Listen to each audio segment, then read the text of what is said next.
皆さん今日も一日お疲れ様です。文具動画を上げるゲームチャンネルへようこそ。本日はね、あいにく雨なんですけど、届いたので先に品質をお伝えしたいと思って情報共有の動画をアップします。2月20日にファーストオーダーをして、その後グループバイが入ったので、おばちゃんが調子に乗ってセカンドオーダーしています。メイキングタイムが18日ぐらい、公式が言った通りに 2,3 週間かかります。その後発送して DHL を使うので1週間ぐらいで届きますね。最後のオーダーから家までの到着まで24日間かかります。早いですね。もっとかかるかと思ってました。で、このさ、もう雨だからさ、質感伝わんないかもしれないけど、布でこうお手製なの、お母さんが手縫いで給食袋持たせてくれたみたいな、今あるそういうの。まず私たちはここから手作りですっていう気持ちが伝わってきますよね。意気込みが。機械でインプットしてウィーンってやった後に手で組み立ててるのをハンドメイドって言ってるメーカー多々ありますけど、それで数万とか取ってるもんね。こちらはそういったなんちゃってセミハンドメイドではなく、中屋と同様にオールハンドメイドです。ネジネジのネジ切りの部分もオールハンドメイドのランガというインドの超有名なハンドメイドのメーカーになります。取引先は100カ国に及びますね。いやー、今日晴れてたらなー。でも情報共有したいから開けてっちゃおう。まず外の包みから手作りなんですよ。もう手縫いでピシってインスタで見たかもしれないんですけど、もうピシッとパッケージされてます。もうこの時点で感動ですよね。梱包まで手縫いってないんじゃない他で。私こういうの大好きですね。それでは早速開けていきましょう。これ鼻毛じゃないですよ。眉毛の方ですよ、このカット。ごめんね、思ったより暗いんですよ。私もカメラを見ながら切ってます。本当はもっとうまく撮りたいんですけど、マジでなんかさ、動画上げるときに限ってさ、曇りとか雨なんだよな。開いてきた。あ、なんか見えてきたね。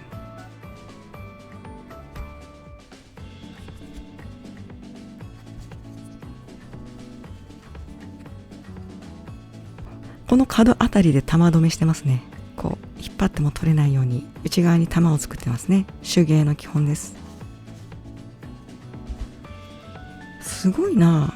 このパッキングの仕立てはこっから縫ってこっから縫っていってここで止めてるんだ。ジャストサイズすぎてね、取れる自信がないんだよね。でもあんまね、こういうパッケージを私は破りたくない。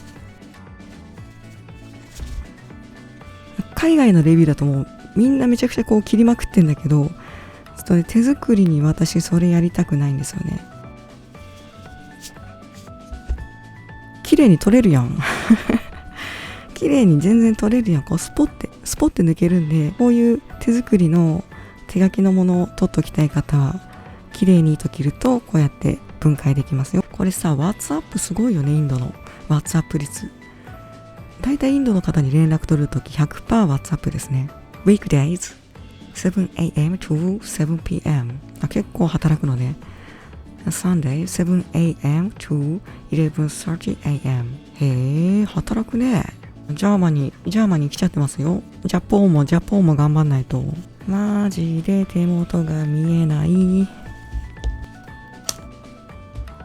これもスルって取れるといいんだけど、この袋からのチラ見せ感って少年ジャンプの袋閉じとかのドキドキ感と通ずるものありますよね。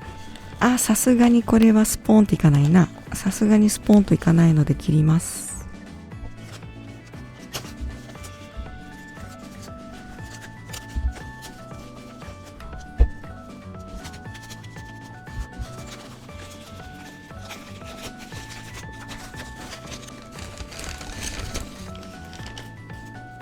やばい、かっこいいんだが、わかるかな。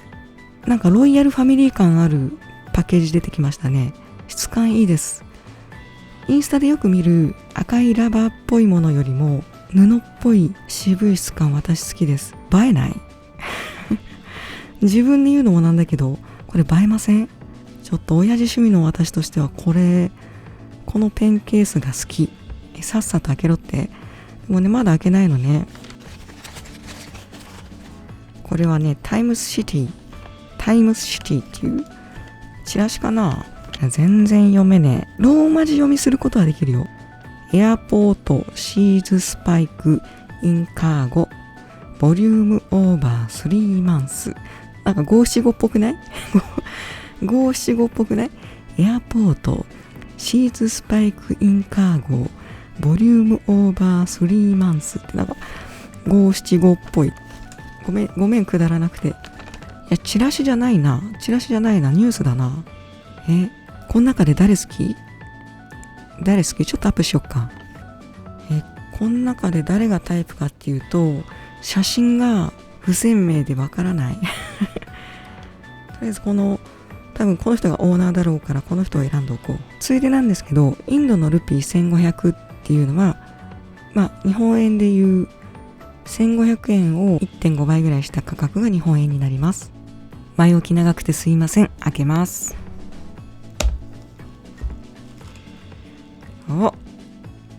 箱にはランガハンドメイドペンズ。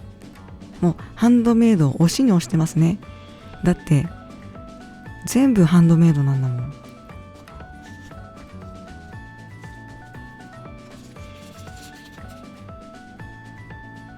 こちらが2分なしだと約$50で買えてしまうエボナイト軸です。完全ハンドメイド。機械とかでインプットして組み立てるだけでハンドメイドって言っちゃうセミハンドメイドとは違って、本当に全部ハンドメイドなんです。なので中よと同じです。見ててください。ワンターンです。ワンターンでもうこのネジネジが取れてしまう。3回転半か4回転必要だったぐらいネジネジしなきゃだったんですけど、改善して今中屋と同等の1回で取れます。で、第一印象ですね。手に持った第一印象は完全にモンブラン149です。モンブラン149のグリップ感です。重さやバランスもそうですね。なのでつまり書きやすいってことです。お前散々パイロットの細軸好きとか言ってたじゃん。見てくださってる方思うかもしれないんですけど、万年筆って TPO に合わせます。小学校で鉛筆使ってて、その後シャーペンとかマジックとかサインペンとか蛍光ペンとかいろんなものを使ってますよね。手って万能なんですよ、手って。なので細軸好きな時もあれば太軸も好きな時もあって、別に中間持ってもいいし、前持ってもいいし、後ろの方持ってもいいし、それはペンによって変わります。ざっと拝見すると何でもかんでもって後ろの方でどのバランスでも握ってらっしゃる方いますけど、あれはちょっとにわか感感じちゃうので、いろんなバランスをその TPO に合わせて使う BB が一番いいとか、それ嘘ですからね。 EF でもミュージックでも BB でも自分の好きな字幅を使うのが一番いいと思います。まず一言、買いです。これは買いです。すごい本当にすごいと語彙力少なくなるんですけど、すごい。今日はとりあえずグループバイのラインナップにある 4C4 クラシックですね。クラシック型シガータイプの情報共有を取り急ぎしたいと思って撮ってます。なのでこの幅とか測るのとか書き味とか詳しいことは置いときます。で、少しフレア型のステップある中屋タイプで、これはね、間違いない。これ間違いない。安すぎる。全ハンドメイドでこのクオリティで、このモンブラン149と同じ持ち味。グループバイじゃなくても悩んで買って損ない。これ素晴らしいね。今日は注意事項とほぼ雑談なので、見といて損はないと思います。で、私が一番気になってたの、みんなここ映さないんですよ。海外レビューも映してと思って、この円形が歪んでるとインク漏れの元になるから一番重要なんですよ。これから2部スワップやフランケンペンを作るにあたって、ここがどのくらいのクオリティで作られてるかってめちゃめちゃ重要で、ちょっとズームにしますね。わかります？このクオリティ。すごい。まん丸だ。このまん丸のクオリティってめちゃくちゃすごいんですよ。ハンドメイドでこれでしょ？私サードパーティー、フランケンペンするにあたってサードパーティーのハウジングいくつか取り寄せたんですけど、このね綺麗な丸がいかに難しいかっていうことをそれで思い知りましたね。これ機械とかで作ってるぐらいに精度いいよ。これは漏れない。これ本当にすごいことなんですよ。ここを見せてほしかった。海外レビューの人たち。ここのクオリティが全てを左右します。肉眼で見てわかるのって疑問に思う方いると思うんですけど、本当に肉眼でもわかるぐらい歪んでるメーカーさんもあります。そうするとその隙間からインク漏れしたり、2部のお話の時にまたしますけど、インクスキップとか書く時に問題になるのは大体このペン先というよりもフィードとペン芯と2部のこの噛み合わせ相性による部分が多いです。問題になるのは結構そこの部分が多かったりします。で、ハウジングが歪んでるとそのフィット感が損なわれるので、それもインク漏れになるし、私の場合はアイドロップで使うので、今ヨボの6サイズをねじねじ入れたんですけど、人間の肉眼で目視できるぐらいの隙間がある場合はクオリティに問題があります。でもハンドメイドでこの目視してる限りに 0.5 ミリぐらいの差すらないので、これはもうプロですね。本当にプロだと思います。パーフェクト。ハンドメイドでこの精度を作れるのは本当にプロフェッショナルですね。ありがたい。5000円ぐらいでエボナイトで149並みの使いやすい軸を提供してくださるランガさんに非常に感謝します。これ書かなくてもね、書き味いいのわかる。どうしよう、これだけ煽っといてすごい悪かったらどうしよう。ねじねじ入れる時点でこれはぴったりだなってわかるんですけど、スレッド完璧です。よかった。こちらのランガが手に入る前にインドのハウジングでかなりやばいものを見てしまったので相当ドキドキしてたんですけど、このクオリティは素晴らしいです。素晴らしい。本当にハンドメイドでやってきたなっていうのがわかる。ものすごいズームにすると多少のなんだっけ、ミリメートル以下ってなんだっけ、マイクロメートルか。マイクロメートルの単位での隙間はあるかもしれないんだけど、それ言ったら日本の既製品でもそういう部分はあるので、でもそれは許容範囲内、そっからインクが出ることはまずないので、すごいです。もう私が一番気にしてたのはこの重量感とか持ち味じゃなくて、これはね、心置きなくスワップできる。よかった同じインドでもこんなにクオリティ違うんだ。ちなみにね、そのハウジングはいろいろやり取りした後にもう一回作り直す、デザインからやり直すって言ってましたね。私は応援している立場なので見守っていきたいと思います。暗すぎたので蛍光灯をつけました。ランガの購入を迷っている方用にモデル名はまだ公表しませんが、質感を伝えておきます。マットブラック、一番お気に入り、めちゃくちゃいいです。ラミー2000と変わらないです。しかも持ち味はラミー2000と一緒なのに、エボナイト、そうエボナイトで完全ハンドメイド。これマットブラックで揃えればよかったかな。すごくいいです。とてもいい。マットブラックにして最終的に汚れ目立つようになったら漆塗ればいいんで、全部マットブラックでもよかったかもしれないっていうぐらいにいい。下がポリッシュドブラック。ポリッシュの方がハンドメイドな分粗さは若干あります。それが手作りだよねっていう、私は前向きな方向で見ちゃいますね。そうハンドメイドのエボナイトでこのラミー出しちゃってて、持ち味がモンブラン149って結構最強な部類だと思います。蓋のターンが中屋と同じワンターンでしょ。ワンタン麺食べたいな。でワンタンから逃れられないな。1ターンでキャップ外れるし、モンブラン149ほぼほぼ一緒のグリップ感だし、現在見切り発車で 4C のマットブラック買っちゃっても私はいいと思うんですけど、慎重派のあなたはもう少々レビューをお待ちください。明日か明後日、明日撮れたら撮りたいんだけどね、時間によるかな。こちらスポイトがついていて、インドの万年筆ご存知の方なら、インドの樹脂がね、ワイルドな牧草地帯のリアルな方のふみふみの匂いがするペンです。はい、こちらおまけありがとうございます。ありがとうございます。ランガのカードですね。ここに連絡してね。もうガンガン連絡してあげてください。こちらのモデルもっとあるんですけど混乱するので、ガイド動画いずれ作ります。これいっぱいあるでしょ。でこのカードの中だけじゃなくてペイトンストリート専門の型番もあるので、時間ある時に動画作りますね。次回はランガペンの紹介きちんとします。今はランガを紹介させてください。前回ランガのグループバイで付け加えておきたかったことを今話します。ランガペンについてです。ランガペンカンパニーは MS パンドランガンさん、こちらが一生懸命作るクラフトマンの方です。その息子さんが MP 観覧、主にマネジメント経営者タイプですね。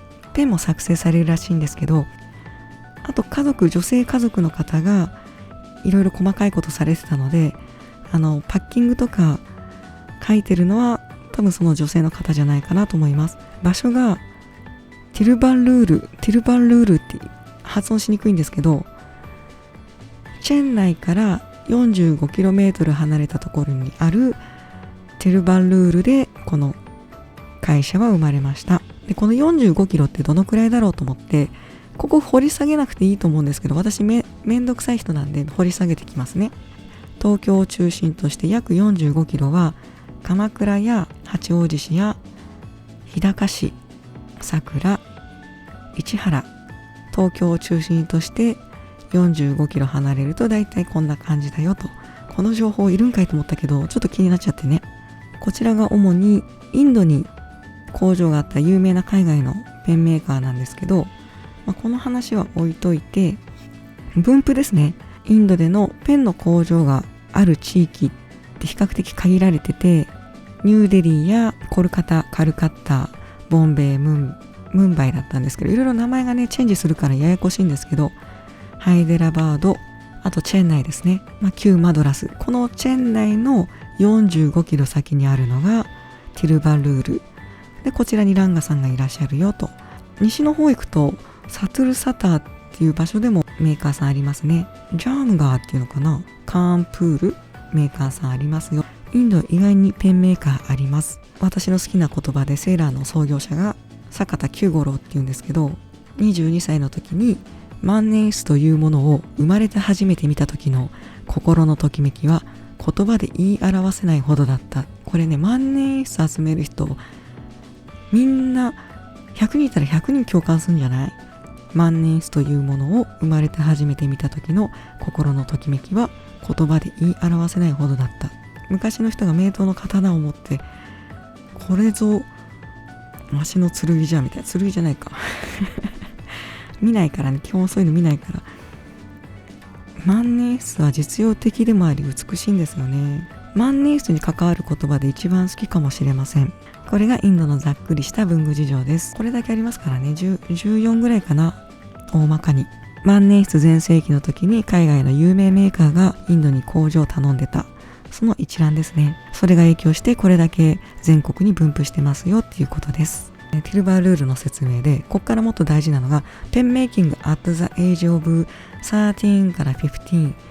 もう中学生でペンを作り始めてて、この13歳から15歳の間にこのペン作りを学んで、そこから今65歳、そこから今65歳になってます。約50年以上ペンを作り続けてるんですね。こちらに貼りますけど、ペンを作り続けて、ペンはプロフェッショナルだけどペン以外のことは何も知らないって書かれてます。それがここの一番難しいユニットとスレッドの合わさりでわかります。もうセットした時点で素晴らしいなと思いました。それより前にこのグリップが国内にも工房のシガータイプいっぱいありますけど、私このシガータイプ大好きです。まだ書いてないけど、書き味が悪くなりようがないぐらいにクオリティ高い、すごくいい意味での手作り感がある一本ですね。ここにも貼りますけど、 We just cut pen threads by hand chasing、 めちゃめちゃ日本語読み。日本でさえ職人さんいないのにインドにいらっしゃったんだね、このネジネジのスレッドを作るぐらい精密にハンドメイドで加工できる方。これ差し込むときにゆるゆるじゃないの、ちょっときついぐらいでもう正しい、入れるときにちょっときついぐらいがちょうどいいんですよ。インク漏れしないようにね。そこもちゃんと計算されて加工されてんの、マジで尊敬するんだけど、これをなぜわざわざ書いてるかっていうと、そのぐらい難しいことだからです。日本も中屋さんぐらいしかいないでしょ、ここスリッドを手作業で彫れる人って。それを売りにしてるから中屋さんのページでも書いてるわけで、ここもワンターンです。5000円のソーエボナイトの総手作りのペンが、何度も言いますがワンターンで蓋キャップ外れます。もう超尊敬するんだけど、ここのさ、もう何度も言うよ、ここのね完成度やばいから、 AI が作ってるのみたいな、もしかしてあなたサイボーグですかみたいな疑うレベルで完成度高いです。私はちょっとめんどくさい人なんで、セミハンドメイドのものをハンドメイドとして押しに押して加工賃をバカみたいに上乗せして売るのは好きじゃないんですね。こういったハンドメイドに魅力を感じるタイプでない方は、普通に工業製品、機械メイドのものを購入することをお勧めします。機械メイドだったらもう寸法を狂うことはまずないので、そのために技術発展してきたので、そういった価値観も私はありだと思います。ただ私も完璧な工業製品好きなんですけど、それとは正反対にアナログのレコードが好き、ちょっと歪んでて針飛んじゃうけどノイズが入ってるアナログレコードも好きだし、こういったタイプね。あともう一つは完璧にミスをしないテクノロジーが詰まった一品ガジェットなども大好きです。もう両方同時に存在すること可能なので、どっちかを選ぶとかじゃなくて、なのでハンドメイドの価値観に工業製品の価値観を乗っけるんではなくて、ハンドメイドの価値観としてこれはこういうものだと愛せる人におすすめします。そうできないんですけど、旋盤って意味らしいです。旋盤は使わずに完全ハンドメイドだよって、こちらでも何度も言ってますね。何度も。なぜかというと、機械を使ったセミハンドメイドで後で手で組み立ててるだけで、なぜかオールハンドメイドっていうことになってるメーカーさんたくさんあるので、そういった部分で差別化して書いてるんだと思います。今日はグループバイ終わる前に至急色合いや質感を共有したくて動画を撮りました。詳しいペンの紹介は後日必ずします。というわけでほとんど雑談に終わりましたが、この時間の間にペン紹介できるんじゃないかって話ありますけど、太陽のもと紹介したいのでお許しください。やっぱさ、人間ってさ、褒め殺しに弱いもんで、ランガに最初に問い合わせした時の文面載せますね。この文章すごくない？生きてきましたけど、こんなセリフ言われたの初めてですね。私たちはあなたの国を尊敬してると。ライジングサンジャパンだよ。ライジングサンだよ。私非いずる国のなんたらかんたらっていう日本史でしか見たことないんだけど、この文面自分たちも忘れてるよね、このライジングサンって。日本のパイロットが全盛期で頑張ってた時に手助けしてくれたインド万年筆も今紹介しなくていつ紹介すると。私はこのランガペンや他のインドの万年筆を知る人が一人でも増えればいいなと思って情報共有の動画をアップしています。少し真面目入れるとね、動画にお付き合いいただきありがとうございました。クオリティが良かったのでいくつか紹介していきますね。興味ある方はぜひ見てってくださいね。仕事や勉強残ってる方、無理せず寝ちゃいましょう。それではおやすみなさい。じゃあね。